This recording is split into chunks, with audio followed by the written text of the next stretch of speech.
দেশপ্রেমের বহিঃপ্রকাশ এক একজনের কাছে এক এক রকম। যেমন নাটোরের গুরুদাসপুরে এবার ধান খেতে জাতীয় পতাকার আদল ফুটিয়ে তুলে সেই ভক্তির কথা জানান দিলেন এক কৃষি উদ্যোক্তা। লাল রঙের চারা এখন উদ্ভাবন হয়নি, তাই নিজের জমিতে উচ্চ ফলনশীল সবুজ ও বেগুনি রঙের চারা দিয়েই জাতীয় পতাকার প্রতিচ্ছবি তৈরি করেছেন ইমরান হোসাইন। দেশের প্রতি ব্যতিক্রমী এই ভালোবাসা দেখতে ভিড় করছেন নানা বয়সী মানুষ।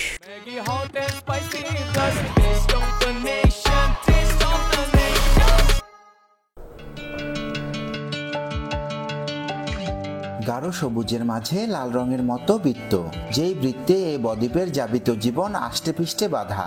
জাতীয় পতাকা তাই শুধু একটি প্রতীক নয়, যেন এ জাতিরই প্রতিচ্ছবি।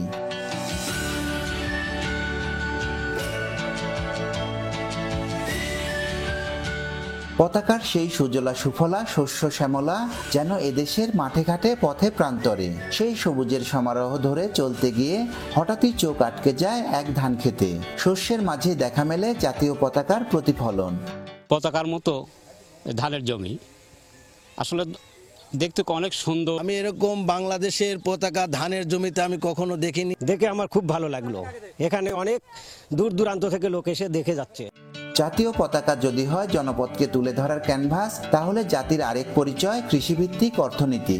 তাই নাটোরের গুরুদাসপুরের রশিদপুর গ্রামের তরুণ কৃষি উদ্যোক্তা ইমরান হোসাইন নিজের ৪৫ শতক ধান খেতে ফুটিয়ে তুলেছেন জাতীয় পতাকার আদল।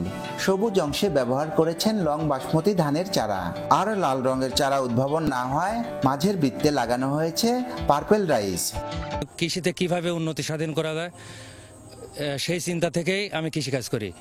এবার আমি ৪৫% জমিতে বাংলাদেশের পতাকার আদলে জাতীয় পতাকা তৈরি করেছি ধানের চারা দিয়ে। এখানে ব্যবহার করেছি বেগুনি রঙের পার্পল রাইস এবং সবুজ অংশে ব্যবহার করেছি লং বাসমতি ধান। দেশপ্রেমের এই ব্যতিক্রমী বহিঃপ্রকাশ দেখতে দূর দূরান্ত থেকে ভিড় করছেন দর্শনার্থীরাও। এবার আমি প্রথম দেখছি এবং আমি আমার ভাই বোন এবং বর্মাদের নিয়ে দেখতে এসেছি। তার কাছে আমাদের আরও আশা থাকলো তিনি ভবিষ্যতে যাতে আরও নতুন নতুন কিছু ধান নিয়ে আমাদের মাঝে উপস্থাপন করে। দুটি জাতের ধান দিয়ে একটি জাতীয় পতাকা তৈরি করেছেন মাঠে। এটি দেখার জন্য আসলে অনেক মানুষ ভিড় জমাচ্ছেন। আসলে দেশের প্রতি ভালোবাসা থেকেই আমাদের এই শৌখিন কৃষক ইমরান আলী এই কাজটি করেছেন।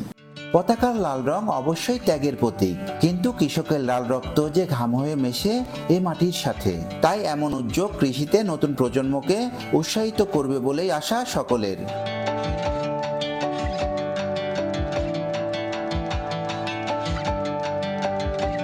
নাজমুল হাসান, যমুনা নিউজ, নাটোর।